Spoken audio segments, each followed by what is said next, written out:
Chapter 1. The breath that was taken from the stars, the ash.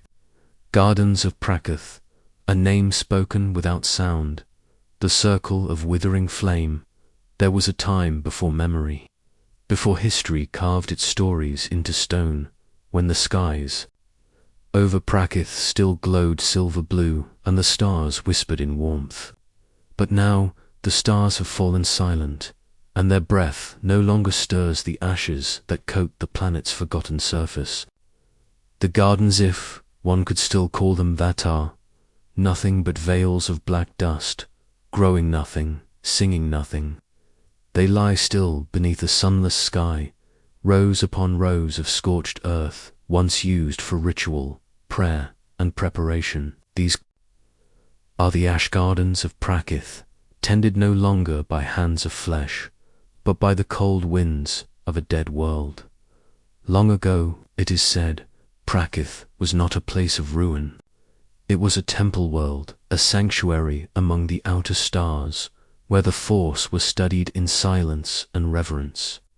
Its guardians did not speak aloud. They believed that the Force listened best to breath, to heartbeat, to silence itself. They built their homes from black stone and pale root, woven into domes that opened to the stars above. Their rituals were simple, but powerful. Each gesture held meaning, each silence held weight. And among these rites was one forbidden, one buried so deep that even the stones tried to forget it.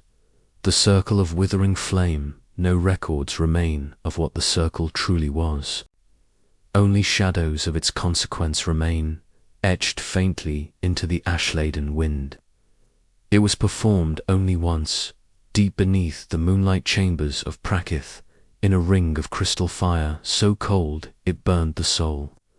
The one who stood in its center, whose name was never spoken again, had gazed too far into the Force's hunger and let it gaze back. When the rite was done, he no longer breathed, but neither did the stars. The silence that followed spread across the gardens like frost. The air changed. The Force shifted. Worlds far beyond Praith began to tremble at the edge of their knowing. Something had been taken, not destroyed, not broken, simply taken. The breath of the stars, the radiant stillness that gave the Force its warmth, had vanished. Not entirely, but enough to leave a wound. Enough to make Praith a place where even light would not stay. And yet, something remains. In the ruins of the ash gardens, the black dust swirls in strange patterns when the wind comes low and slow.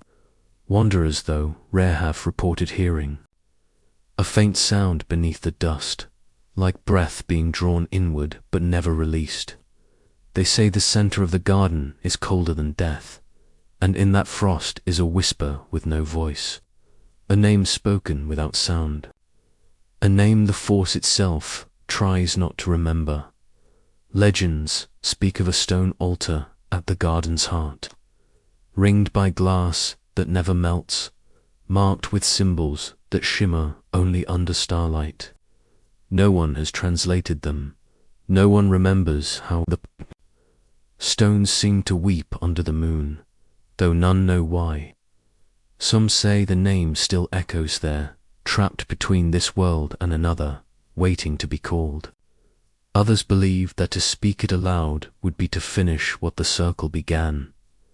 But the true sorrow of Praith is not in what was lost, it is in what was given. The one who stood in the circle did not vanish. His presence remained, but twisted, quiet, void-like, not alive, not gone. The Force no longer moved through him, it moved around him, as though repelled. And slowly he began to hunger, not for food, not for power, but for the very breath of the stars themselves. They called him Nihil, or rather, they began to call the hunger his, as if naming it could make it separate from themselves, as if the silence he became had not come from within them all. But he had no name, not truly. just a space where the force had recoiled, just a void where memory faded like ash. Today, Praith is marked on no charts. Its location is known only by a few old navigators who no longer trust the stars. The force shivers at its name, and the wind there still moves in slow, sacred circles, as if trying to remember the ritual it once carried. The ash gardens lie undisturbed, and no birds sing, no roots grow. There is no color, no time, only silence, and at the center of that silence, the altar remains, not broken, not buried, still waiting. Some believe that the circle was never truly ended, that it remains incomplete, paused between breaths, that one day another will stand at its heart, not in hunger, but in understanding, and draw in the breath that was once taken, that the stars will exhale again, and the force will fill the wound left behind.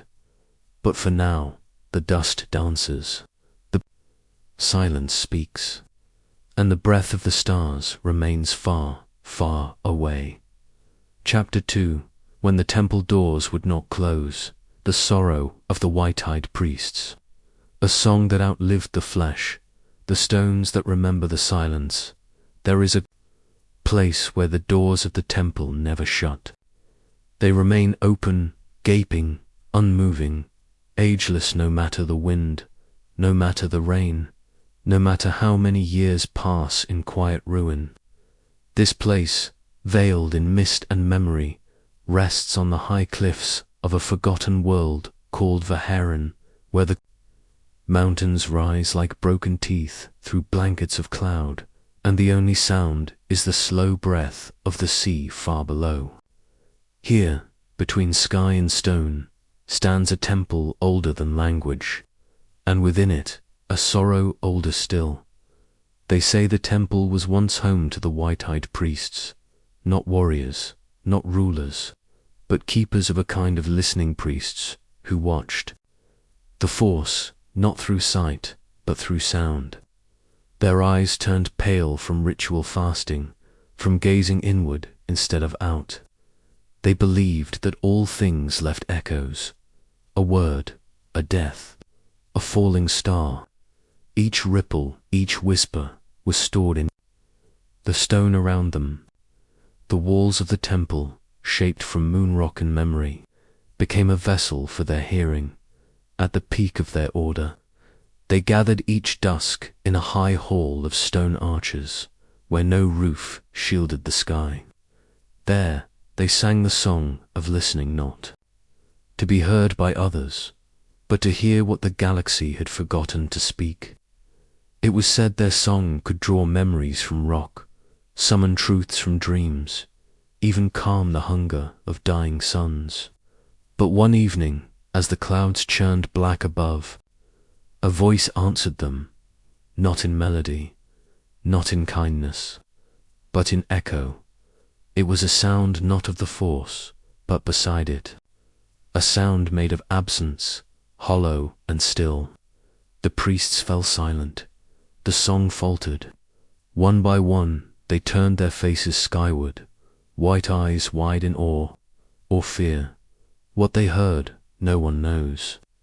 But they never sang again in the days that followed. Something shifted. The wind no longer entered the temple. Light bent strangely near its entrance, and the great doors, once used only for sacred days, swung open and refused to close. Not even the strongest arms could move them. Not even fire or flood would change their stance. They stood open like a wound, like an unanswered question, and the priests, what few remained, grew quieter still, until their breath could no longer be found. Now no one guards the temple. The wind carries no song. The sea below forgets to rise. Yet those who wander near say the stones still hum, ever so faintly, with the voices of those who stood inside.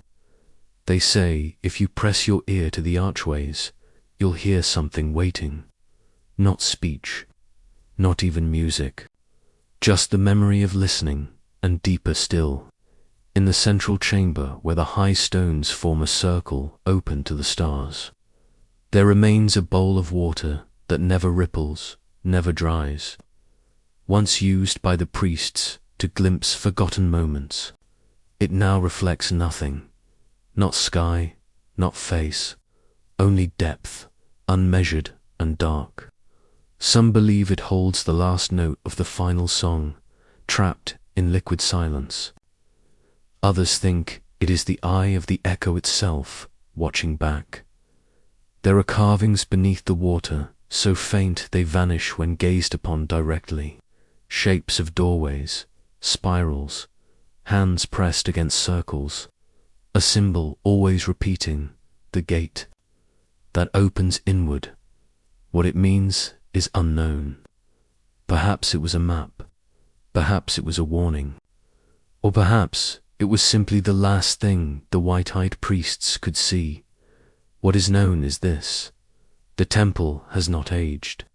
Moss will not cling to it. Time will not mark it. And always the great doors remain open, not out of welcome, but necessity. As if closing them would trap something inside, or release something already waiting. Once, a group of silent monks from a distant moon arrived. They stayed in the temple for 3 days and 3 nights, then left without a word. When asked what they had seen, the oldest among them simply said, "The Force still weeps here." Others have tried to close the doors. They've built machines, chanted rites, burned incense older than light. Nothing moves them. The hinges do not rust. The stones do not shift. The doors remain gaping, eternal, framing a darkness that no longer echoes. And so the temple stands, its halls filled only by the breath of memory, the sorrow of those who once listened, the song that outlived its singers, and the stone always listening, remembering, waiting. Chapter 3. His shadow fell before his steps. The arrival of the pale stranger, the water that refused to reflect. The voice behind the veil there is a tale whispered in the stillness between stars, in the breathless hours before dawn, of a stranger who walked alone through the dust of the outer rim, his steps silent, his presence colder than the void. No one remembers the world he first touched, only that it never truly woke again. Wherever he arrived, the birds did not sing, the fires did not spark, and even the Force seemed to bend away, recoiling like water from flame. His name was never spoken. His face was never known. But his shadow always arrived first, crawling along the stone and sand before his body appeared, as though time itself feared what was coming. They called him the Pale Stranger, not for his skin, but for the absence he carried. He wore robes the color of faded bone and a mask without eyes. No symbol marked his passage. No trail of footsteps remained.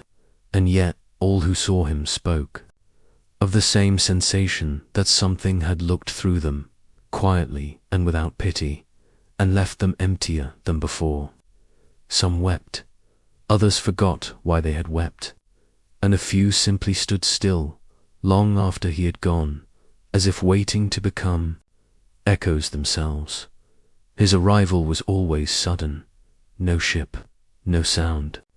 Just the long shadow slipping into temples that had been sealed for centuries, into vaults no longer mapped, into wells where the Force once flowed like song.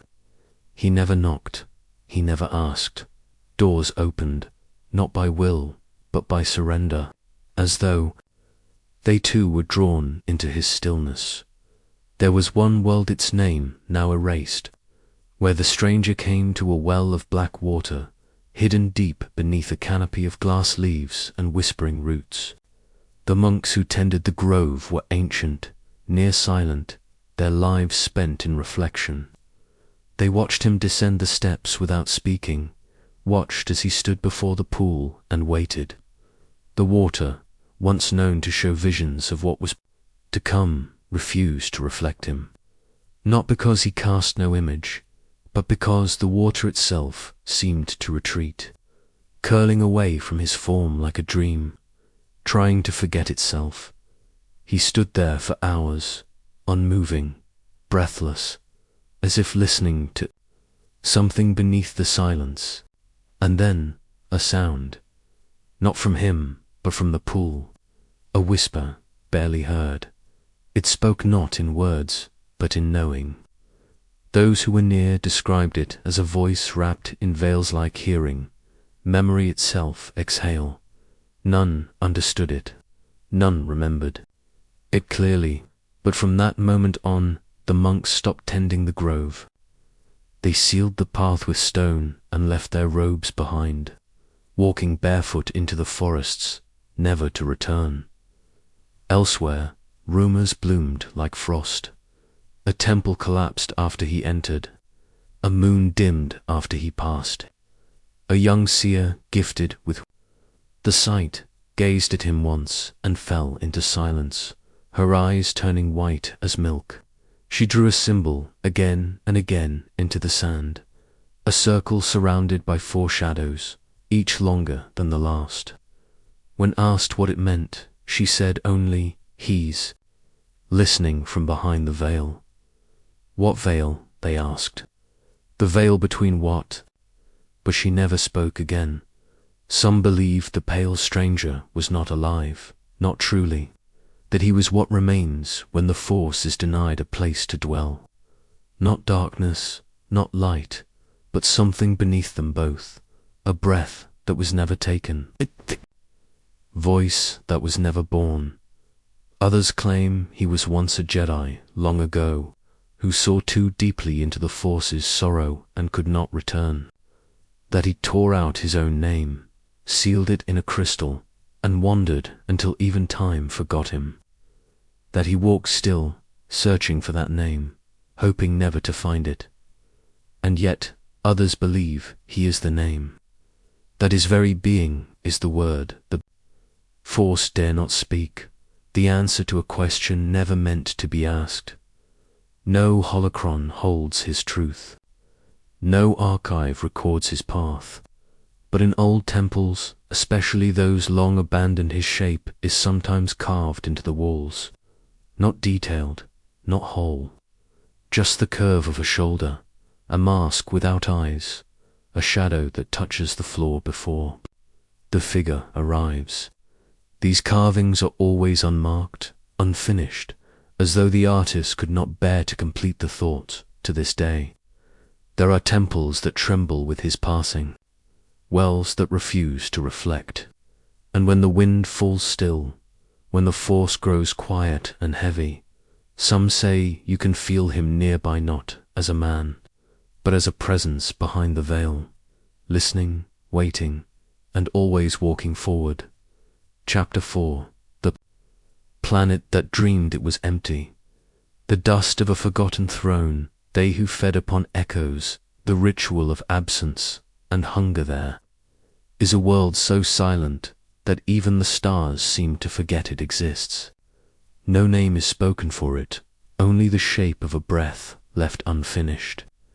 It drifts beyond the mapped lanes of starlight, far past the rim of known memory, turning slowly in the dark like a thought half remembered. Once it had oceans, temples, kings, a crown made of wind and crystal. Now it is still, veiled in dust and layered with echoes. It is called the planet that dreamed it was empty because it was not. Not truly, but it wished to be. They say there was once a throne at the center of this world, carved into the heart of a mountain made of moon-colored stone. It was not gilded, not grand, it was quiet, circular, surrounded by walls that curved, like waves frozen mid-drives.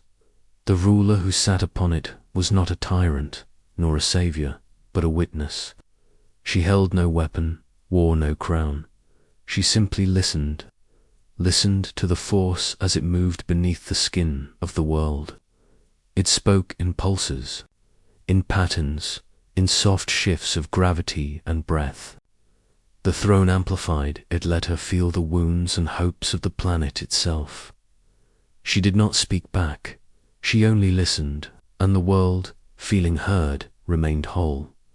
But as ages turned, and the stars grew more distant, something beneath the surface changed. The force began to quiet, first in the roots, then in the wind, then in the sea. The ruler wept, not because the world was dying, but because she could no longer hear it dream. And so she stepped down from the throne and walked into the dust. No one saw her again. The mountain sealed, the silence thickened, and the world, abandoned by its voice, began to forget it was alive. That was when they came, shadows shaped like memory, not born but remembered into form. They had no name, no breath, no bones, only hunger, not for food, but for feeling. They fed on Ekoson, what once was. Not evil, not cruel, simply cold. They moved through the temples and took the warmth of memory. They drained the meaning. From statues, they unraveled prayers. One by one, the structures collapsed not by force, but by forgetting.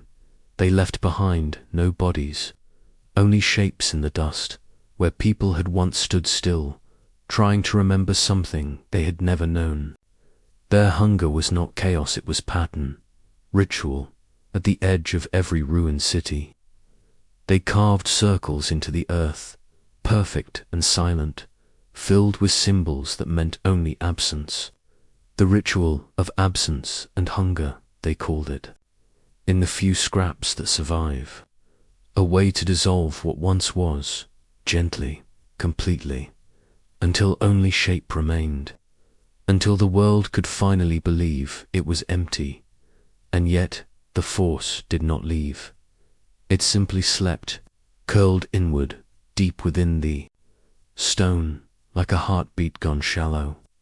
In some places, it still breathes barely. In the ruins of the mountain throne, far beneath the dust, there is said to be a soft hum, no louder than a whisper across glass, a rhythm that calls to no one, but waits.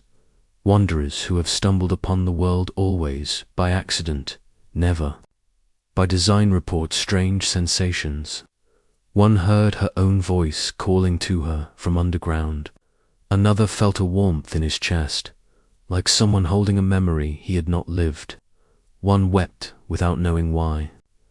They all speak of the same vision. A woman made of light and ash, sitting on a throne of roots, with her face turned away. When asked what she was doing, they all replied the same. She is listening to the silence. It is said that one day the world will awaken, not loudly, not suddenly, but gently, like breath returning to a body long still, that the dust will fall upward, that the shadows will dissolve into light, that the throne will open and the woman will speak again, but only if someone dares to listen. 1 chapter 5.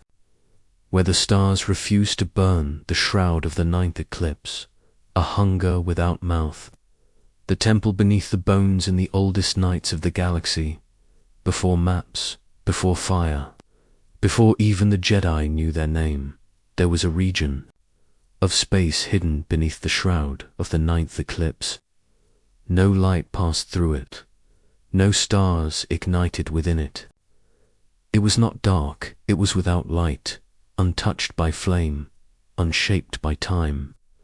Those who peered into its silence from afar called it a scar across the force, a wound sealed not by healing, but by forgetting.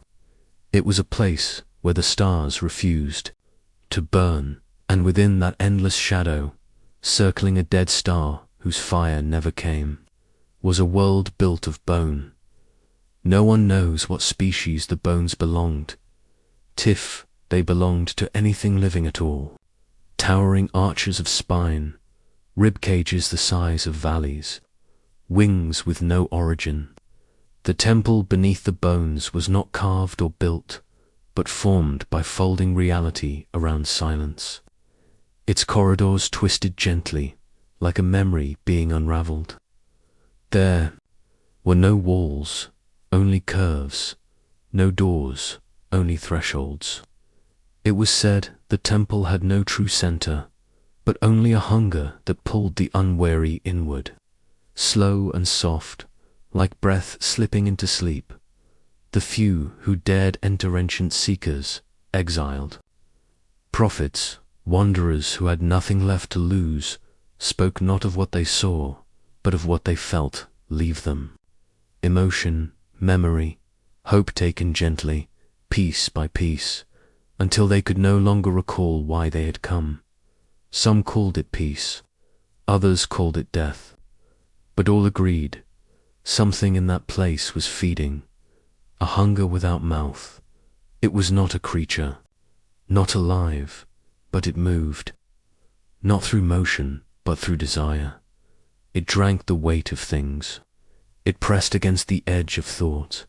It did not scream, nor beckon, nor warn. It waited, and in its waiting, it grew. They say this hunger is older than the Sith, older than the Force as we know it, a remnant of a time before division, before light and dark, before choice and consequence, when all was one and all was silent. And then the first fire was lit, the first name was spoken, and the hunger knew what it had lost. Ever since, it waits beneath the bones, wrapped in the cold breath of the ninth eclipse, feeding not to destroy, but to remember. It consumes feeling so that it might feel again. It drinks memory so that it might dream again.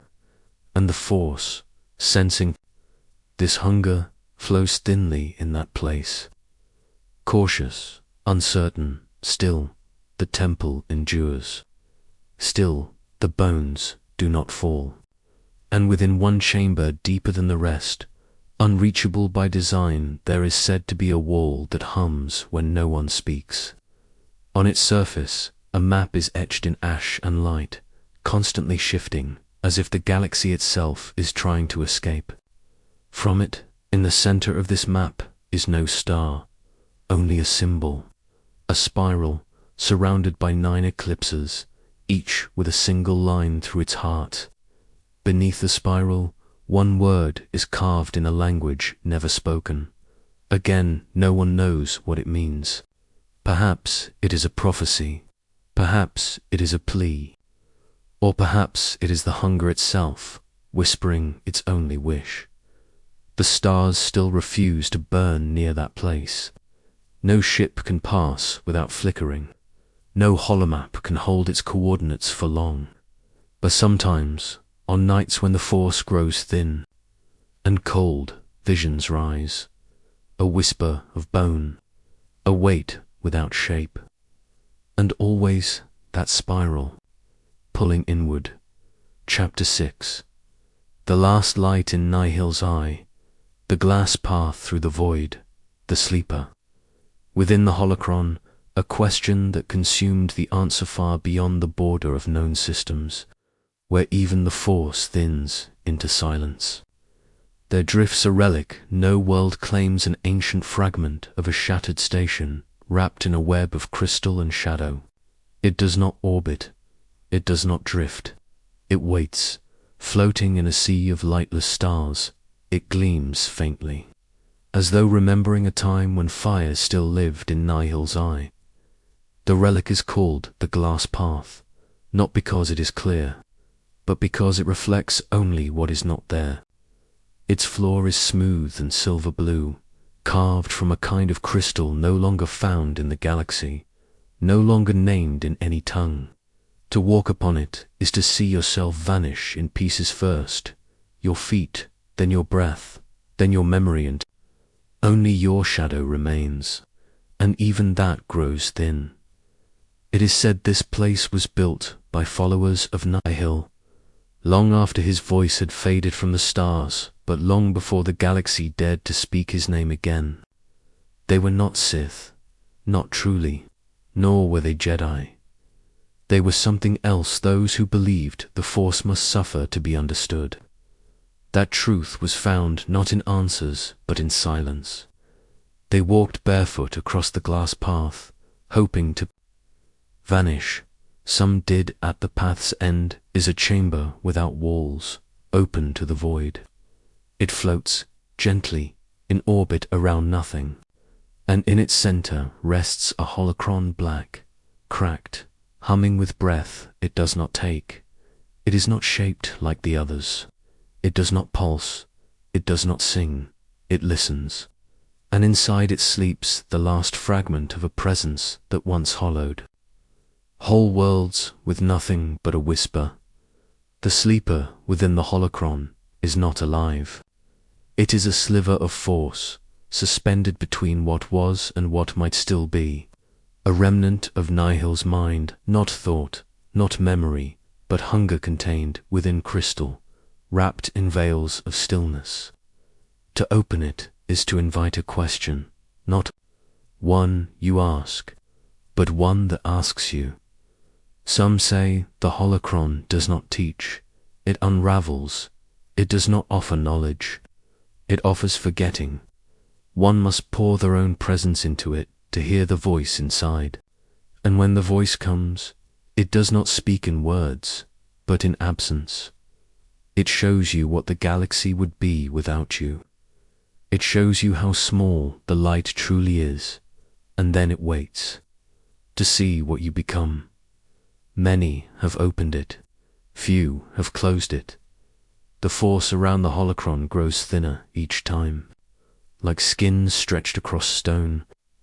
It does not break, but it wears down, and in that wearing the sleeper stirs.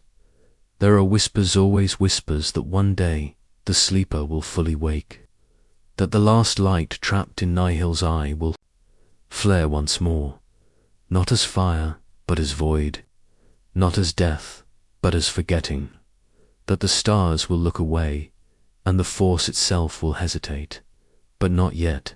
The chamber remains, untouched by time. The holocron waits. The glass path glimmers in the void, reflecting no stars, no suns. Only the one who walks it, and somewhere, just beyond the edge of knowing, the voice within still asks the question that consumed the answer. Chapter 7. The silence that devoured a galaxy, the feast upon the breath of worlds, the cry that shook no wind beneath the skin of the Force. There was once a silence so vast, so deep, that entire worlds forgot they had ever spoken. It moved not like fire, not like storm, but like hunger made invisibler, slow unraveling of presence, a soft undoing of breath. It did not shout, it did not roar, it simply was, and in its presence nothing else could remain.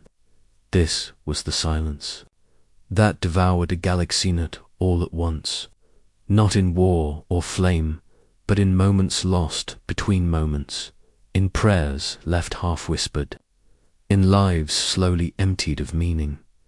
The old seers say this silence began not in space, but in the Force itself, somewhere, beneath its skin, where feeling turns to shadow and thought no longer carries shape. It was not created, it was revealed, a remnant, a hunger left behind by the first division of light and dark. It had no name, but many voices had tried to name it: nihil, hunger, void, but these were only guesses. What it truly was could not be spoken, only felt, when everything else had been taken. They say the first world to vanish was Tarkith, a planet once known for its gardens of silver flame. Its people woke to find their oceans still, their skies muted, their memories unwound like thread from a robe. No war came, no enemy arrived. The Force simply went quiet. Birds stopped flying, the stars grew dim, and then, one by one, the people forgot their names and walked into the sea. No bodies were found, only footprints that faded too quickly. Across the galaxy, the silence spreads, soft, sacred. It did not rush, it lingered, it listened. And in its listening, it fed. This was the feast upon the breath of worlds, a ritual of absence performed not by hands, but by the Force's own forgetting. Not destruction, unbeing. The Force did not vanish from these places, it became thin, weightless, stripped of memory and meaning. Temples turned to dust not by weather, but by loss. Holocrons crumbled when opened, as if their secrets had already been whispered away. Even Jedi, strong in spirit, would weep without knowing why, feeling something vast and patient brushing against them. Asking nothing, taking everything. There is a vision that comes to those who sleep near the edge of this forgotten territory. Always the same. A child, alone in a field of stars, crying out, but no sound escapes. Her face shows fear, then sorrow, then stillness. And above her, a shape forms, not beast, not storm, not God, but silence, endless and open, swallowing her voice before it is born. They call it the cry that shook no wind. A moment the Force remembers but cannot hold. A memory of grief so deep, even light bent away from it. Some say the silence was drawn to places of great pain. Others believe it was born from that pain, fostered by sorrow too great to heal.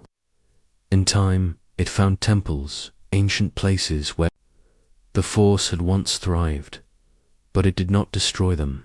It entered them, and once inside, the silence bloomed. One such temple, carved deep beneath the surface of a nameless moon, holds carvings that still shimmer when touched, not with light, but with quiet. They show a figure kneeling beside a sleeping planet. His hands are open, his eyes are gone, and his shadow curves upward, larger than the stars above. Beneath him, etched in a spiral of vanishing lines, are the words beneath the skin. The Force has veins, and in those veins something waits. What waits is not death. What waits is the absence of breath. To this day, if you travel far enough, past the outer systems and through the coldest corridors of the galaxy, you may reach the edge of the silence. The stars there are dim, flickering like thoughts trying to be remembered. The Force feels soft, thin, tired. Some hear music notes that never resolve. Others feel nothing at all, and a few turn back, unable to bear the feeling that something beneath them is watching. Not with eyes, but with stillness. The silence is not growing now. It sleeps for a time, but in its sleep it dreams, and in its dream it remembers every world it once touched, every name it erased, every cry it swallowed, and still, beneath the skin of the Force, it waits. Chapter 8. The Gate that Fed on Memory. The Oracle of the Black Roots. The offering of the thirsting sky. What was taken in the name of balance? There is a world where trees grow without leaves, their branches like fingers reaching toward a sun that never rises. The soil is black and wet with memory, and when the wind passes, it does not sink its sighs, like something remembering itself in pain. Here, beneath the surface, lies a gate. It is not carved of stone or forged from steel. It is grown, woven from the roots of trees older than time, dark as obsidian, alive with the pulse of the Force. This is the gate that fed on memory, and its hunger was not for flesh or blood, but for the truth of what once was. The Jedi do not speak of this place. The Sith will not name it. Yet both once sought it, in desperation, in arrogance, in longing. For it is said that the gate offers vision, that it whispers forgotten paths and unspoken truths. that if you give it what it asks, it will let you see, but what it takes in return, it never gives back. They say the gate was born when the galaxy was still forming, when the force itself first split between light and shadow. It was not meant to be a door but became one, a wound in the world, a passage between knowing and forgetting. And deep within its tangle of roots, there lived a Seer, neither Jedi nor Sith, neither man nor beast. Her body was shaped by the trees, her veins filled with sap that glowed faintly in the dark. She was called the Oracle of the Black Roots. The Oracle could not speak in words. Her voice was scent and sound, dream and breath. She did not answer questions, she revealed them. Those who came seeking truth left not with knowledge, but with silence. For the gate did not show what would be. It showed what had been lost. One by one, pilgrims would kneel before the roots, offering memories to feed the gate, a name, a face, a moment of laughter. And in return, they would see visions, fleeting, sacred, overwhelming. Some saw the first crystal sing, others saw the stars weep. Some fell to their knees in awe. Others screamed until their voices vanished, but the price was always the same. Something precious, something personal, something the pilgrim would never remember again. Above this world, the sky itself is thirsty. Clouds drift, but never rain. Lightning flashes, but never strikes. This is known as the offering of the thirsting sky, a ritual performed not with hands, but with breath. When the wind is just right, one can stand upon the black cliffs and whisper a memory to the clouds, and sometimes the sky listens, the clouds gather, the air hums, and then the memory is gone fed, not to storm, but to silence. And below, the gate grows deeper. Legends speak of a Jedi Knight named Aurelius, who came here after losing her Padawan in a war that should never have been fought. Her grief had turned. Her quiet and her silence had turned her toward the dark. But she did not fall, not completely. She came to the gate not to gain, but to give. She offered the memory of her Padawan's smile, her last joyant in return. She was shown a vision of the Force before division, a place of pure breath, a river of starlight, a moment when nothing had yet been named. She left the gate weeping, and though she never spoke again, her presence brought calm to every battlefield she crossed. The war ended months later, not in victory, but in surrender, soft, like petals falling from a branch. They say she died beneath that same sky, her eyes open, her hands full of flowers no one else could see. Not all who come to the gate are so lucky. Some feed it too much. Some offer what was never theirs to give. Some come seeking power, and leave with emptiness where their soul once dwelled. For the gate has no judgment, it only receives, and when the roots drink too deeply, they bloom with blossoms made not of petals, but of memories. You can still find them if you look closely, a child's drawing etched in bark, a lullaby echoing from inside a hollow branch, a goodbye whispered between trembling leaves. The Force remembers through this gate, but only by forgetting elsewhere. This is what was taken in the name of balance, not peace, not justice, memory, for even the Force, ancient and all-seeing, cannot hold everything. And so it lets go quietly, painfully, lovingly. Even now, beneath the shifting stars, the gate waits. It does not open, it does not close. It simply is, like breath without sound, like truth without voice, and deep within its tangle of roots. The oracle listens, still her body unmoving, her mind full of all that others could no longer bear. Chapter 9. The star that fell through a wound in the force, the cloak of crimson sand, the pillar that sang of loss, her bones carried by moonlight, began with a sound no one could hear a ripple in the silence of deep space. No blast of fire, no voice, only a shift, subtle and slow, like the breath of something wounded. And then the star fell. It did not burn like others do. It did not blaze or scream as it tore through the void. Instead, it drifted lightless, quiet, weeping through the force like a scar through still water.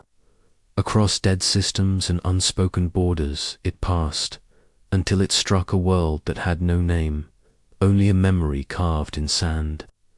The sky split, the earth trembled, and the star sank, not into soil, but into the force itself.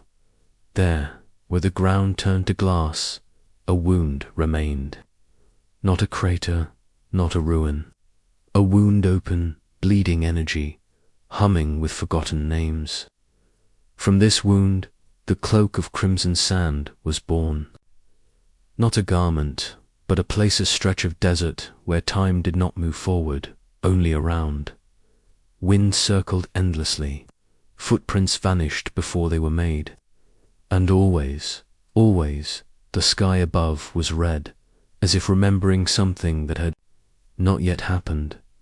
Pilgrims came, drawn not by legend, but by a feeling and ache behind the eyes, a warmth in the chest, a pull like gravity that whispered, "Come." Some came to pray, others came to forget. None came twice. The sand would not allow it. Those who left never found the place again, no matter how many stars they crossed, because it did not exist on maps. It existed only in the places where grief touches the force.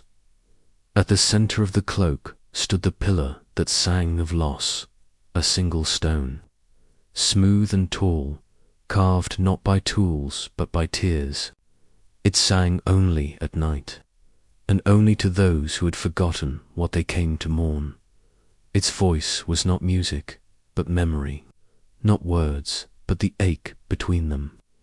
To hear it was to be unmade gently, to feel the weight of something just beyond reach someone once known, now faceless. The warmth of a hand you could no longer describe, a lullaby without melody, the echo of a goodbye you never spoke. It is said the pillar remembers every soul who touched the sand, that it stores what they could not carry, that it sings not for the dead, but for the pieces of the living that were left behind. Beneath the pillar, bones were found, one small and fragile, wrapped in moon-dyed linen, hands curled as if still clinging to breath. No markings, no tomb, only a trail of soft stones laid in a spiral, each etched with a symbol no one could read. The bones were of a woman, though no one could say from where. Some say she was a Sith who fled the darkness. Others claim she was a Jedi who walked too far into grief. But all who stood near her resting place agreed on one thing. The Force did not end in her. It paused, and when the moon rose, her bones glowed faintly as if remembering themselves, as if waiting for something they were promised. Long ago, they say, the wind around her grave speaks in whispers, that if you place your ear to the sand, you will hear not voices, but footsteps, small, bare, careful, like a child who has lost their way, but none have followed. None dare, because the sand shifts too quickly, the red sky watches too closely, and the Force here is not kind. It is honest. There are ruins, nearby half buried, half dream-shaped like wings and circles, stone and glass. Some say they were once a temple. Others claim they were never finished. Either way, they are hollow. Now, the wind moves through them, and the light follows slowly. What remains are shadows, symbols on the wall that no longer glow. A chalice turned to dust, A mirror cracked through the center, and on that mirror a phrase still lingers, carved by a hand that must have bled. What falls through the Force is never lost, only waiting to be remembered. Perhaps the star that fell was not a star at all. Perhaps it was a piece of something broken long ago, a sliver of balance, a memory the Force could no longer carry. Or perhaps it was someone who loved too deeply, or grieved too long, and found no home in the galaxy that followed. Whatever it was, it sleeps now, beneath red skies, beneath shifting sands, beneath a moon that does not rise until the bones are ready to breathe. And so the cloak of crimson sand remains quiet, aching, eternal. Not a place of answers, but a place where even the Force forgets itself, just long enough to weep. Chapter 10. Before the hunger had a name, the first time the Force withdrew, the trial of the hollow flame, the child who heard the void there, was a time long before the wars of Sith and Jedi, before empires and councils, when the Force breathed freely across all living things. It moved like wind across fields, like song through the throat of creation. It was not asked for, it did not need to be found, it simply was. But even in those early days, there came a silence. It began not with violence, but with forgetting, a quiet dimming, a falling away, one world at a time, one temple, one breath. The trees no longer listened. The stars no longer dreamed. The Force withdrew. No warning, no reason, just absence. As if the galaxy had blinked, and in that blink, something ancient had turned its face away. The sages of that time called it the withdrawing. Not an ending, but a retreat. They gathered in the high places, in towers carved from stone and crystal. They lit fires that could only burn in harmony. They whispered truths in the old tones, hoping the Force would answer. But it did not. The wind carried no reply. The stars flickered but said nothing. Even the children, born with light in their veins, grew quiet. Their dreams turned to ash. Their visions turned inward, and so they built the hollow flame. It was not a weapon, nor a beacon. It was a trial. A chamber hidden beneath the temple of Vosserin, deep within the mountains that bled white light at dawn. The chamber was carved from obsidian and bone dust, its ceiling domed like the inside of a skull. At its center burned a fire with no heat, light without warmth, flame without color. The hollow flame. To stand before it was to be emptied, not of strength, but of certainty. All that was believed would fade. All that was trusted would tremble. The fire did not punish. It revealed. It took no sides. It simply waited. Only one was ever sent inside. He was called a child of the listening void. He had no name, no home, no teacher. He had wandered from the outer sands alone, walking beneath stars that did not shine, hearing voices no one else could hear. They thought he was touched by madness. But when he reached the mountain, the doors of the temple opened for him, though no hand touched them. The stone knew him. The silence followed him. And when the sages looked into his eyes, they saw the shape of a hunger that had not yet been born. He entered the chamber in stillness, the hollow flame did not flicker as he stepped inside. It grew steady, tall, a pillar of silver light that cast no shadow. And in its glow, the child did not cry. He did not kneel. He only listened. What he heard has never been spoken. But when he emerged, his eyes had changed, not in color, in depth. It was as if he had seen the moment the Force had turned away. Not a moment of anger, but of sorrow. He did not speak for many days. He wandered the temple in silence, touching the old stones, drawing circles in the dust. And when, at last, he broke his stillness, he said only this: the Force did not leave us. It hid its face, so we would learn to see without it.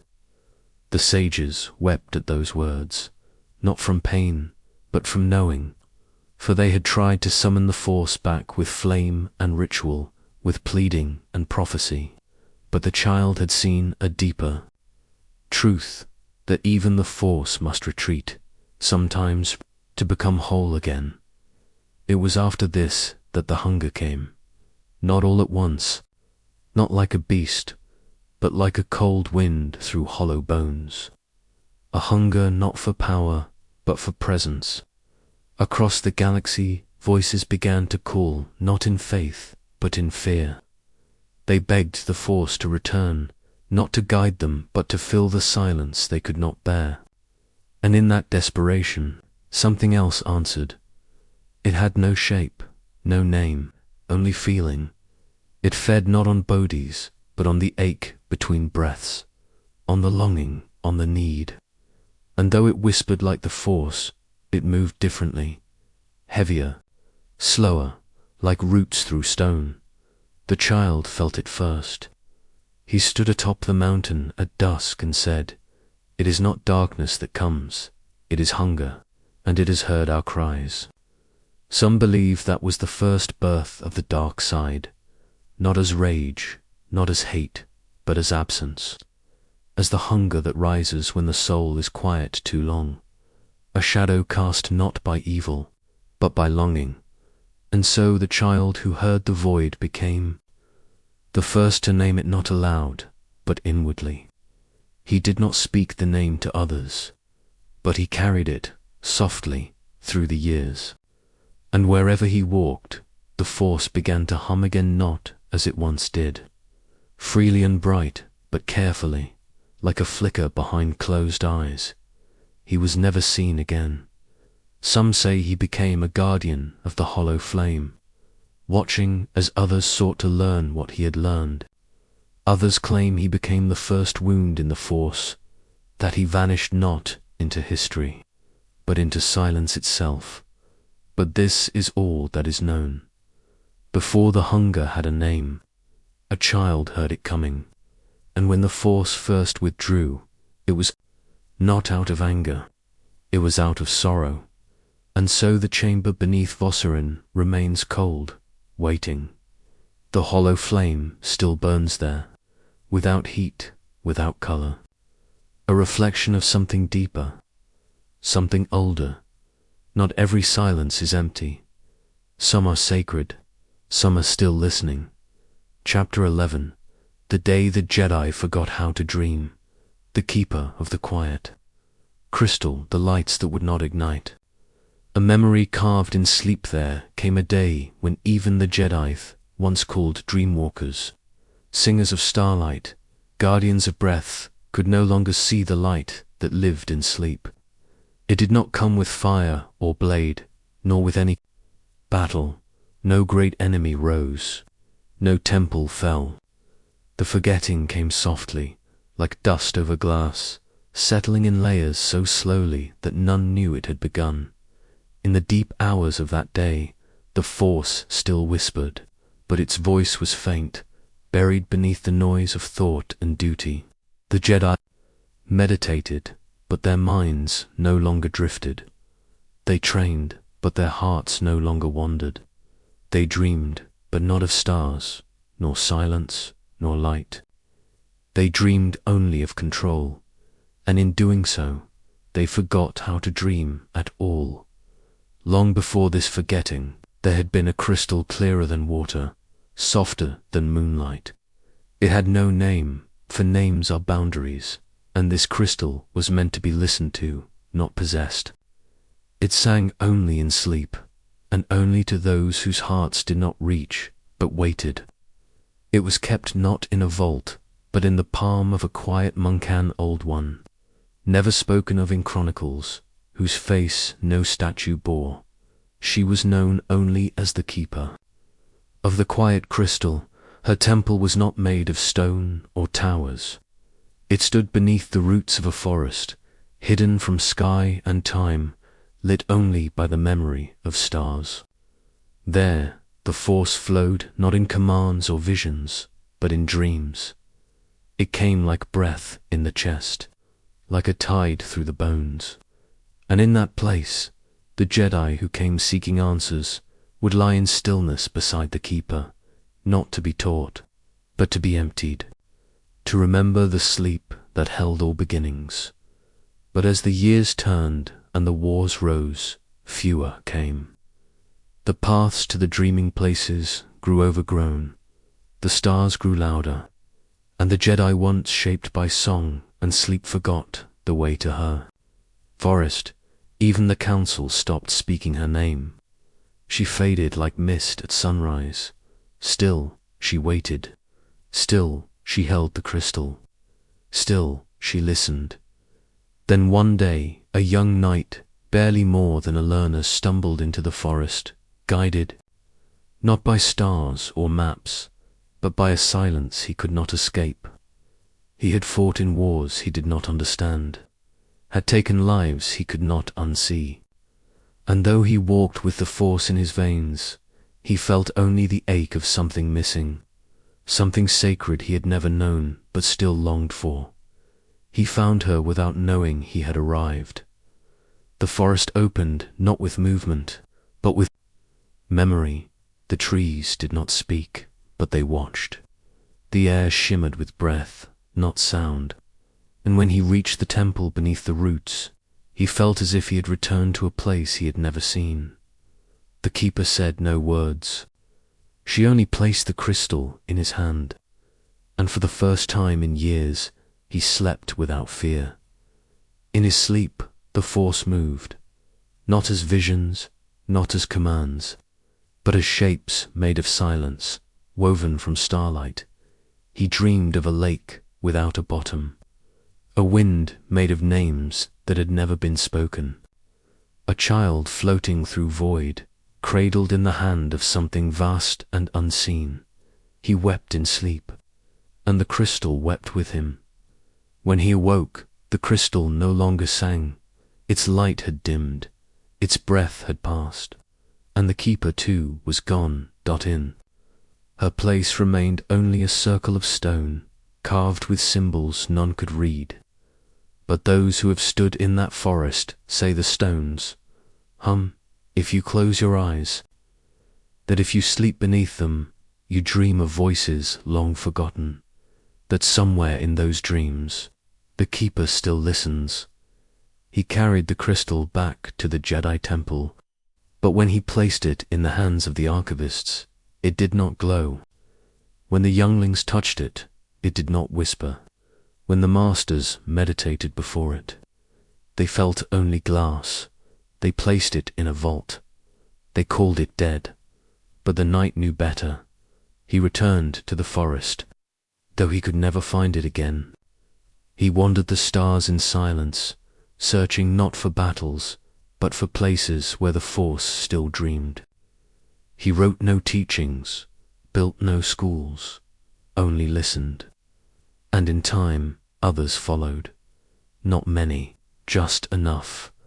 They were not warriors, not healers, not prophets. They were dream keepers, children of sleep, watchers of the Force as it moved beneath the surface of things. And though the Jedi of that age grew louder, more rigid, more righteous, the dream keepers walked among them unseen, leaving only whispers behind. A name here, a vision there, a single candle lit in a room long dark, and always, always, the memory of a crystal that sang dot. It is said that when the galaxy began to break, when empires rose and the Force screamed through the hearts of broken men, some still dreamed in silence, and in their sleep the Keeper's voice returned, not as words, not as song, but as stillness. The Force does not forget those who remember how to dream. Even now, they say, if you wander far enough from war, far enough from sound, you may find a place where the trees lean in, where the roots spiral like spirals of bone, and beneath the soil, a chamber of stone where a crystal waits, no longer singing, only listening, and in your sleep, it will remember what the Jedi once were. Chapter 12. A galaxy, fed to one man's grief, the crown of the drowned. His voice was a door. They followed the sound of nothing in the cold shadow of a forgotten moon where the stars watched. With wounded eyes, there was once a throne carved from the ribs of a drowned world. It did not shine. It did not rise above the soil like a monument. It sank downward into the planet's breathless heart, where the weight of sorrow became stone. And there, seated in silence, was the man whose grief was wide enough to swallow a galaxy.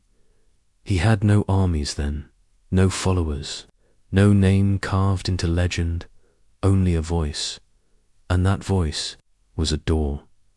Before the storms, before the screams that scorched the stars, he had been a Jedi, not a great one, not a hero of tales or commander of fleets, just a man who felt too deeply, too long.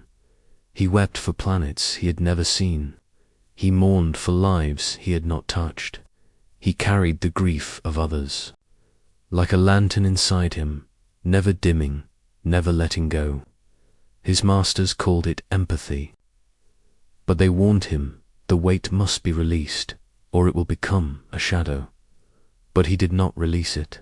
Instead, he listened to it. He followed its echo deep into the broken places between worlds. And there, where the Force was frayed and half asleep, something heard him, not the dark side as the Jedi feared, not a power, not a presence, but a wound in the Force itself, something hollow, something left behind when love dies and memory forgets its own name. He sat beside it, not as enemy, not as servant, but as mirror, and in his silence it began to speak not in words, but in aching truths no one else would hear.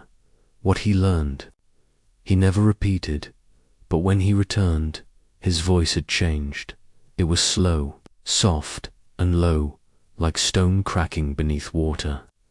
When he spoke, the Force listened, not because he commanded it, but because he echoed it. He did not bend it, he remembered it, and in that remembering, he awakened something old, something that had once been sorrow and now was hunger. His voice became a passage, a door through which silence flowed, and those who heard him, truly heard him, began to follow. They were not soldiers, not Sith, not even acolytes. They were the broken, the mourners, the forgotten, the lost, those who had nothing left to hold except absence. And in his presence, they did not find hope. They found recognition. The wound inside them knew the wound in him. He did not give them commands. He did not build temples or forge blades. He only spoke, and as he did, star systems fell quiet. Worlds grew dim. Temples of the Force found their lights would no longer ignite. Jedi meditated and found only echoes. Sith screamed and heard only silence. He did not strike them, he unmade them. His grief entered the galaxy like breath enters lungs slow, unseen but complete. And in time, whole planets followed the sound of nothing. Cities emptied, stars dimmed, not from war, but from surrender, from forgetting how to resist the pull of loss. In the deepest chamber of the drowned throne, he crowned himself, not in gold or crystal, but in bones, the bones of those who came not to worship, but to be held. Their remains were not trophies, they were memories, names carved in dust, and he wore them not as ruler, but as mourner, the crown of the drowned. it was called, a symbol of a sorrow so complete, even the Force bowed before it. Some say he vanished before his time. Others believe he still sits beneath that drowned world, silent, unmoving, unblinking. His voice no longer heard, but still felt, especially in places where the Force once flourished, but now lies still. There are those who have gone searching, scholars, Jedi, even Sith Lords, all seeking the source of the great quiet that devours whole systems, but they never return. Only their dreams remain, scattered in the Force like ash on the wind. And in those dreams there is always the same image, a door made of breath, a man without name, and a voice that says nothing, but means everything. It is said that if one listens too long to the wrong silence, they will begin to forget who they were, not through magic, not through madness, but through grief, that the Force, when wounded deeply enough, stops speaking, and when it stops speaking, it starts remembering, and in its memory lives him, the man whose sorrow became shape, whose voice opened a door through which the galaxy stepped and vanished. And so the drowned throne remains, crowned in silence, fed by absence, waiting not for conquest, but for understanding, for someone who does not fear the grief, but who can carry it, who can hear his voice and not be consumed, who can close the door. Chapter 13, the temple that consumed its builders, the architects of sorrow, a wall of eyes. Beneath the stone, what the wind refused to say there, was a world once, quiet as a held breath, where the Force was so still it shimmered like glass.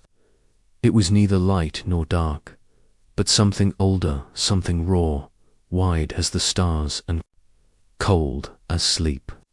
On that world, half wrapped in fog and memory, a temple was raised by hands that would not be remembered. They were called the architects of sorrow. No record of their species, their language, or their form survived. Only the shape of the temple they built remains, a shape not meant to be entered, but felt. It had no doors, no spires, no sanctum of learning or altar for worship. It was not built toward the sky, but down, into the marrow of the world. At a glance, the temple seemed nothing, just a dark plain of cracked basalt stretching out across a dead valley, as if a shadow had fallen and hardened into stone. But beneath it, within its foundation, were corridors without light, stairwells that turned in on themselves, chambers that heard no sound except thought. The Force did not guide the architects, it warned them, and still they built with each carved passage. The stone wept. With each engraved sigil, a silence bloomed that could not be unmade. The closer they drew to the temple's center, the more they forgot what had brought them there. They no longer spoke. They no longer named one another. The work itself became their memory. They believed they were building a vessel, a cradle for the sacred, a structure that would hold what could not be held. But the temple was not a vessel, it was a wound. And every stone placed was a widening of that wound. Beneath the deepest layer of the temple, there is said to be a wall, not made of stone or metal, but something smoother, softer, older than either. Some call it bone, others fossilized breath. It was cold to the touch, even in dreams. Carved into its surface were hundreds of eyes, closed, waiting. They did not see. Outward, they remembered inward. It was here the last of the architects stood, alone, hollow-eyed, no name, no speech, only silence curled into the shape of a person. And as they touched the wall, the Force retreated not out of fear, but sorrow. The eyes did not open, but one by one the chambers of the temple sealed behind them. No footsteps returned, no light was seen again, and yet still the temple stands. It does not crumble, it does not echo, it does not answer those who come seeking, because it does not forget. Pilgrims have walked its surface, feeling the air grow thin with each step. Jedi have set foot upon its edge, only to turn back, weeping for reasons they could not explain. Sith have cursed it, screamed into its hollows, begged it to reveal its secrets. But the temple is not a place of revelation, it is a place of memory, and memory does not argue, it only endures. Those who have lingered too long within its upper levels tell of wind that moves without direction, of voices beneath the stone, not speaking words, but feelings, regret, despair, awe, and something else, something nameless. One tale tells of a Padawan who wandered too deep and was never seen again. But months later, their master began to dream in tongues, not spoken for 10,000 years. Another speaks of a Sith Inquisitor who carved his name into the basalt walls, and then forgot who he was. He walks still, they say, repeating a single phrase. I am not the architect. The wind, too, tells no truth. It whispers in the corners of the world, but never carries meaning, as if the air itself remembers the warnings once given, but cannot bear to speak them aloud, as if, by voicing them, it would reopen what was sealed. Some say the Force itself avoids the temple, now not from weakness, but reverence, because what was built there was not just a shrine, it was a tomb for grief, a tomb for knowledge that could not be born, a tomb for those who believed they could shape the Force, only to find they had shaped something else. The temple does not hunger, it does not trap, it only waits. Stone remembers, wind forgets, and beneath it all, the eyes remain unblinking, unseen, unspoken. What they guard, none can say. What they saw, none can survive. But still, the temple calls, softly, quietly, not with sound, not with power, with memory, the kind that waits in the dark, and opens only when you forget you are looking. Chapter 14. The mirror that refused to reflect the Force, the veil of the starless pool, they who watched themselves fade. The breathing of the obsidian tree was a mirror once, carved from the heart of a fallen moon, polished not by hands but by time. It lay at the center of a sacred glade, deep in a forest that whispered like a sleeping giant. The trees there bore no leaves, their branches did not sway, for the wind did not walk beneath that sky. This place was older than any record, older than the Jedi, older even than the first to speak of balance. It was not marked on star maps, nor charted by temple archives.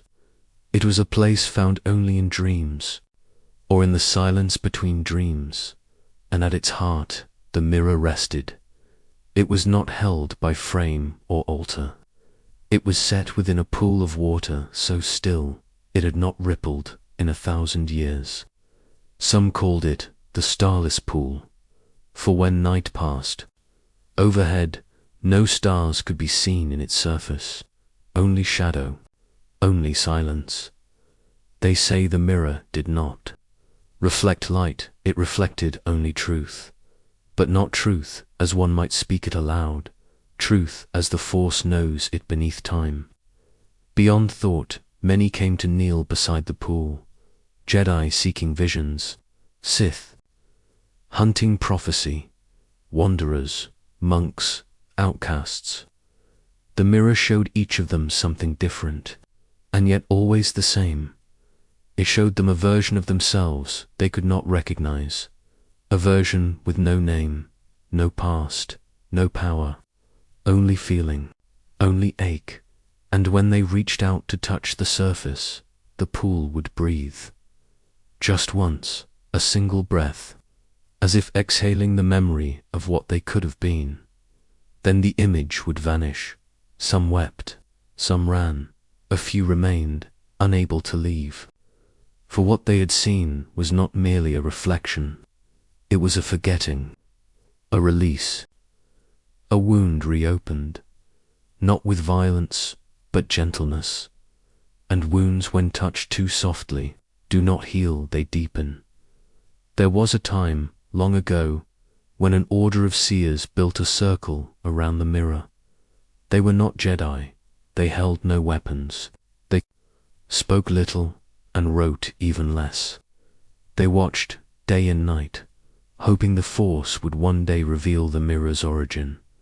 They called themselves those who fade, and one by one they did, not by death, but by surrender. They sat before the pool until their names slipped from memory, their faces dulled like stone washed by rain. They spoke less, breathed slower, until at last they were no longer people, but presences, like the rustle of grass or the hush of a closing eye. They had seen too much, or perhaps they had finally seen nothing. It is said one among them the last touched the mirror with both hands and whispered, "I forgive you," and in that moment the obsidian tree bloomed. No roots, no leaves, no bark, just black crystal growing up from the mirror's edge, like the breath of the Force made solid. It did not reach toward the sky. It curled inward toward its own trunk, as if listening to something within itself. The tree did not grow again. It did not fade.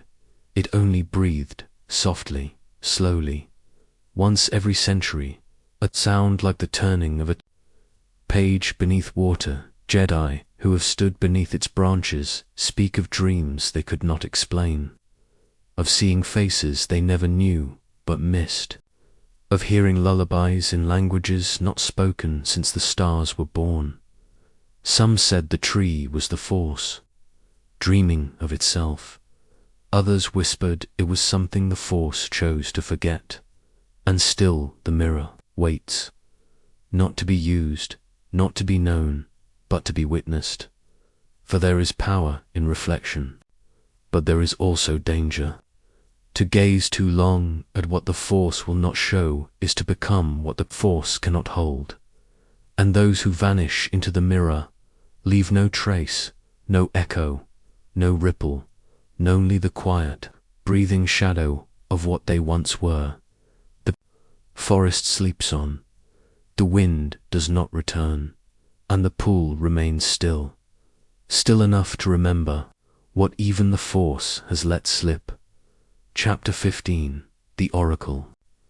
Who ate her prophecy, a tongue burned black with knowledge, the scrolls that whimpered the lantern of the lost horizon there, was once a voice that could summon the Force without gesture or chantonly breath, a breath laced with truths too ancient for stars and too sorrowful for time. This voice belonged to the Oracle of Varanasi, a woman born blind, but whose mind held sight so vast it brushed against the edge of the Force's beginning. She was not a Jedi, nor Sith, nor sorceress in the ways known by archives or orders. She was older than such titles. Some believed she had been born in a dream the Force forgot to end. Others believed she had never been born at all, only remembered. She lived in a ruin shaped like a mouth, carved into the cliffs that overlooked the Dead Sea of Sirith. Stone teeth jutted up in rows, framing the cave's entrance like a warning. Spoken in silence. Inside, the walls pulsed faintly with warmth not from flame, but from memory. It was there she waited, surrounded by scrolls that whispered softly when no one was near. They whispered not in language, but in longing. Each scroll bound not with string, but with breath. Their parchment hummed with the vibrations of secrets not yet spoken. The Oracle fed on them not with hunger, but necessity. For each prophecy she received, she consumed. She drew the ink into her mouth, tongue first, until the words burned black across her lips. Her mouth bore no shape of speech after that tonely the seer of knowing.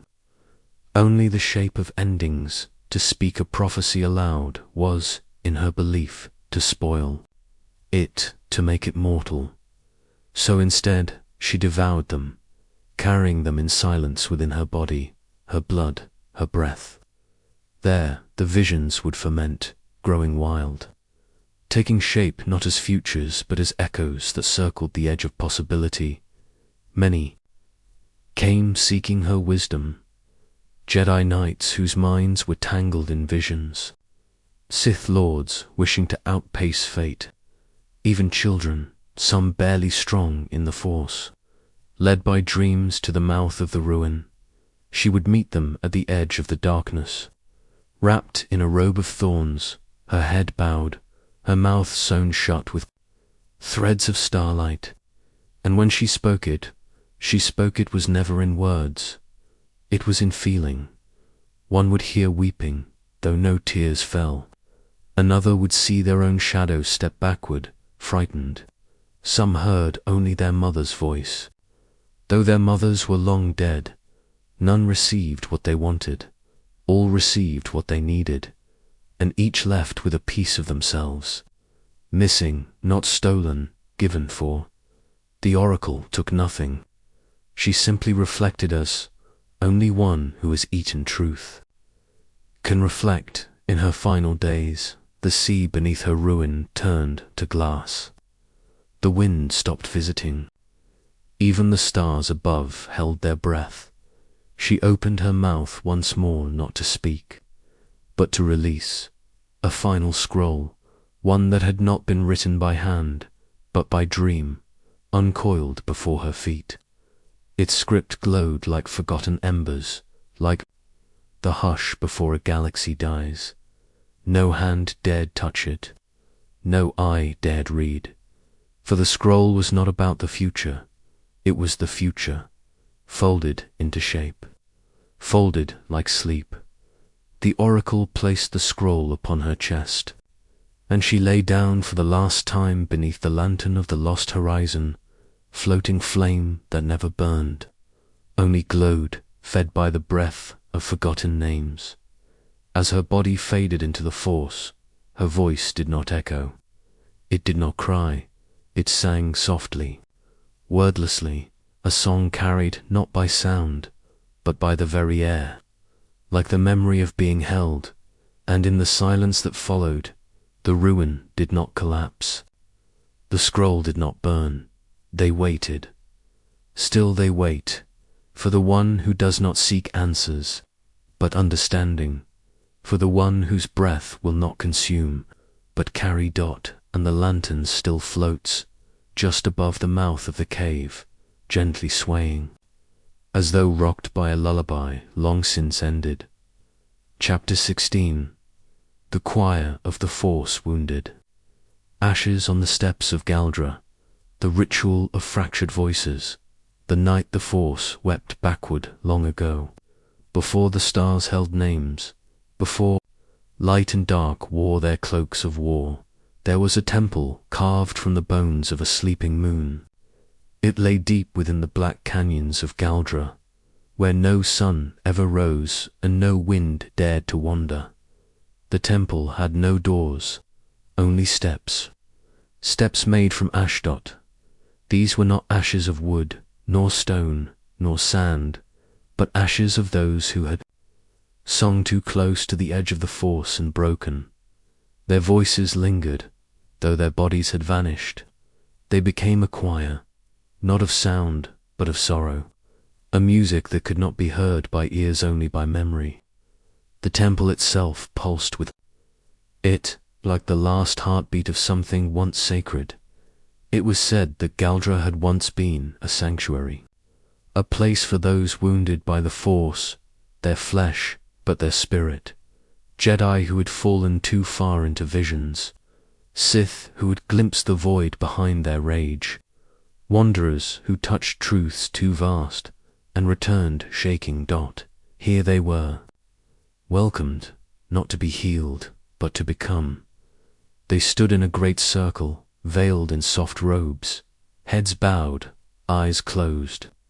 Each bore a thread of the force fraying inside them, place where sound twisted, or time buckled, or light would not touch. And in that wound they sang. It was not a song of hope, nor grief, nor prophecy. It was a song without name. Each note was a wound, each breath a surrender. And when they sang, the temple wept with them, stones weeping tears of salt that fell upward instead of down, returning to the skies that had once forgotten them. This was the ritual of fractured voices. No one knew who began it. Perhaps the Force itself. Perhaps the first one who ever loved the Force and was shattered by its silence. Their voices never harmonized. That was not their purpose. They did not seek peace, or order, or answers. They only sought to speak what could not be spoken, to weep in the language that lived before language. And so the years passed, not in silence, but in broken music. When pilgrims arrived, they did not enter. They knelt at the outer steps of ash. They listened, if they dared, to the trembling song that echoed from within. Some wept, some screamed, some turned to stone from fear or awe. Some left behind their names for the voices to carry. And once only once it is said that the Force itself paused. The stars dimmed. The planets halted. Time curled inward like a sleeping child, because the choir sang a note that was not part of the song, a note that should not have existed. It was the Force weeping backward, a reversal of all things, a breath unbreathed, a cry never born, a memory that never happened, but still hurt. And for a single heartbeat, the galaxy trembled not from battle or war, but from the sound of truth being undone. After that, the song grew quiet, not silenced, just listening, waiting. The ashes on the steps thickened, new ones, silent ones, as if those who had come too close to that sacred wound had left behind pieces of themselves, and the temple remained empty to the eye, full to the soul. It waits now, in stillness, beneath a sky that never changes. The wind has not returned. The stars above it never blink. But some say if you dream deeply enough, you can hear it. The fractured choir, the trembling voices, still singing, still hurting, still whole, in their broken way, and in their song. You may find a part of yourself you did not know was lost. Chapter 17. A city that remembered too much, the tombs beneath every door, the children who painted ghosts, the sky that reflected only the past. There was once a city built not of stone, but of memory. Its towers rose from the bones of forgotten wars, shaped not by hands, but by the dreams of the dead. No name clung to this place, though some called it Nelvair, meaning that which will not forget. It sat at the edge of a pale sea that never moved, beneath a sky the color of ash, where light fell sideways and time did not behave. In this city, the walls were warm with the echo of every voice that had ever passed through. If you touched them, they would whisper to you not in words, but in feelings. The sharp sorrow of a lover waiting by the window, the quiet joy of a child spinning in circles beneath silver rain, the anger of a soldier who left and never returned. All of it still lived in the bricks, all of it remembered. Beneath every doorway was a tomb. Some were marked, most were not. This was not because the city was cruel, but because it did not forget. Every soul that stepped through a threshold left a part of themselves behind. Not their death, but their presence, their weight, their turning of the handle, their breath taken just before entering. And so, in time, the homes became mausoleums of memory. Even the wind moved differently here, slow, thoughtful, as if afraid to disturb what lingered. The city had no rulers, no guards, no roads that stayed the same. But it had children, dozens, maybe hundreds. No one ever saw them arrive, and none could say from where they came. They were quiet, always barefoot, and they never spoke. Their eyes were ancient. 2 ancient dots they painted ghosts with chalk made. From moonbone and dye ground from dusk petals, they drew figures on every surface, windows, streets. Some were towering and cruel, others small and bent.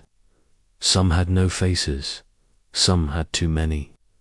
And always, each was surrounded by a ring of pale stars, as though they were trapped in a circle of their own memory.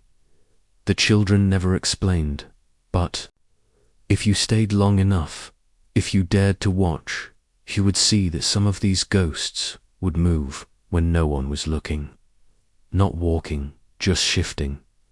A tilt of the head, a flicker of shadow, and one night you might wake to find one drawn outside your door, waiting, not with harm, not with hunger, only with remembrance.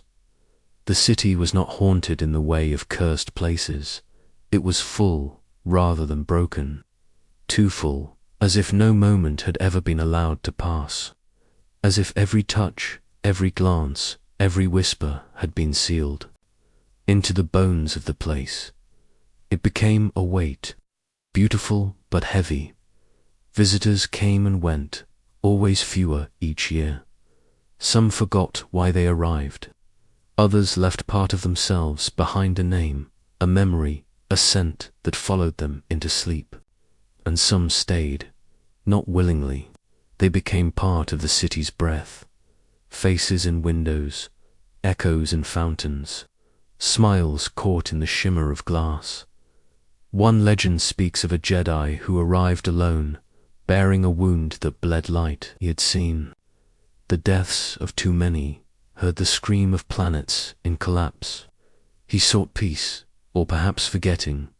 The city gave him neither. Instead, it gave him everything he had buried. He wandered its halls, touched its doors, wept beside its silent bells. And in time, he too became something that did not pass. A ghost among the children. A figure drawn with his head bowed, and a broken saber at his feet. The sky above Nelvaire never changed.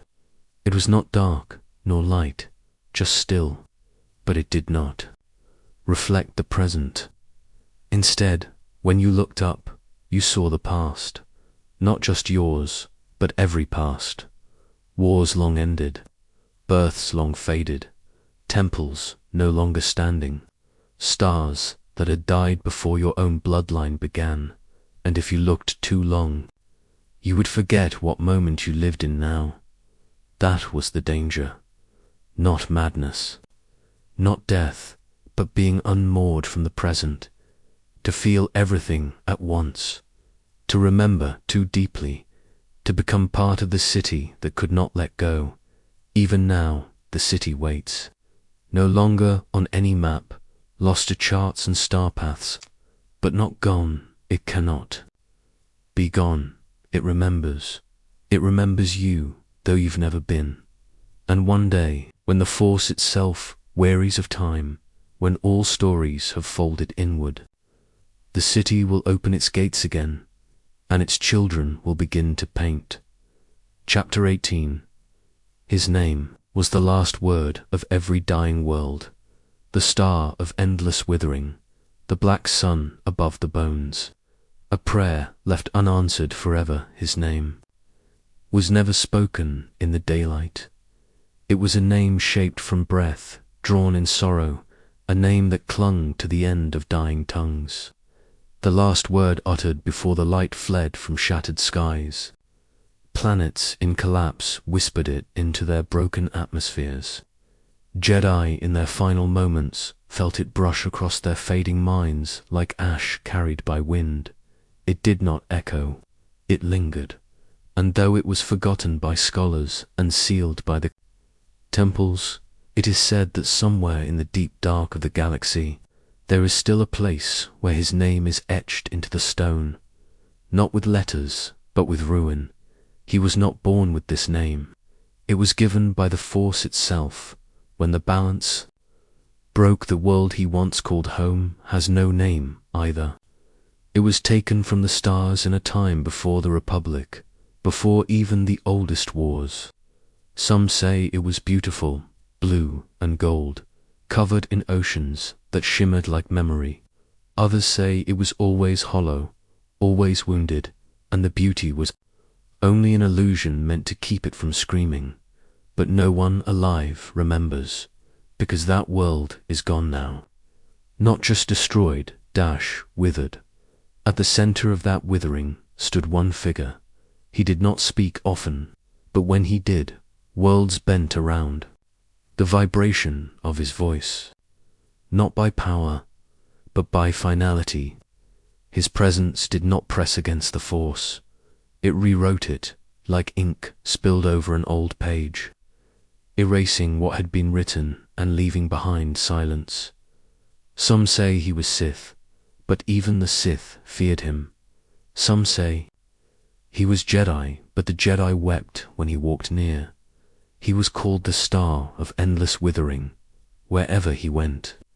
The living Force recoiled, as if afraid of what it had birthed. Plants grew backward, fire gave no warmth, children forgot their own names. Time moved unevenly, like a heart skipping its beat at the height of his wandering. He came to a planet whose surface was a graveyard of stone skies, burning crimson, trees made of smoke, rivers dry and hollow. The people there begged for salvation. He listened, and then he lifted his hand. Above them rose the black sun. It was not a star, nor fire. It was the shape of forgetting, a sphere of stillness that blotted out all motion, all will. Under its gaze, no thought could form, no action could begin. Every being became a statue of their own fear. He left them like that, not in cruelty, but in silence, because his name was silence, a silence that wanted to be heard, somewhere beneath. All of this beneath the dread, beneath the myth was once a child, a boy born to a temple that no longer exists. His eyes were full of questions the masters did not like. His hands moved in ways the rituals did not teach. He sang to the stars. When he was meant to sit in stillness, he touched the Force in its sleep, and the Force opened its eyes. From that moment on, he was followed by visions. He saw the end of things, always, the decay behind beauty, the rot beneath peace, the shiver before betrayal. He did not want to see, but he could not stop. He asked the temple for guidance, but their answers were always the same. Balance must be preserved, so he asked a different question. What if balance must be broken so it can be healed? They exiled him. They said his words were fire, but fire is only dangerous if you try to hold it in your hands. He did not raise armies. He did not build empires. He simply walked from world to world, temple to temple, until the Force began to behave differently wherever he stepped, as though it remembered him from before he was born. And so, in time, worlds began to die in his wake, not violently, just quietly, the way a candle dies when it is finished burning. The final myth, says he, returned to the place where the Force first whispered his name, a world of black sand and winds that wept sideways. There, he built a chamber underground, beneath the bones of ancient stars. He laid down and closed his eyes. And he waited, not for death, not for redemption, for understanding. Above him, carved into the vault, was a single symbol, a circle within a circle, endlessly repeating the symbol of the question. It is said that to this day that chamber breathes, not often, only when something great has ended, a war, a belief, a cycle, and in that breath, his name is carried again, soft, heavy, unanswered, a prayer left on the lips of the Force, waiting forever for someone who will understand what was broken and why it had to break.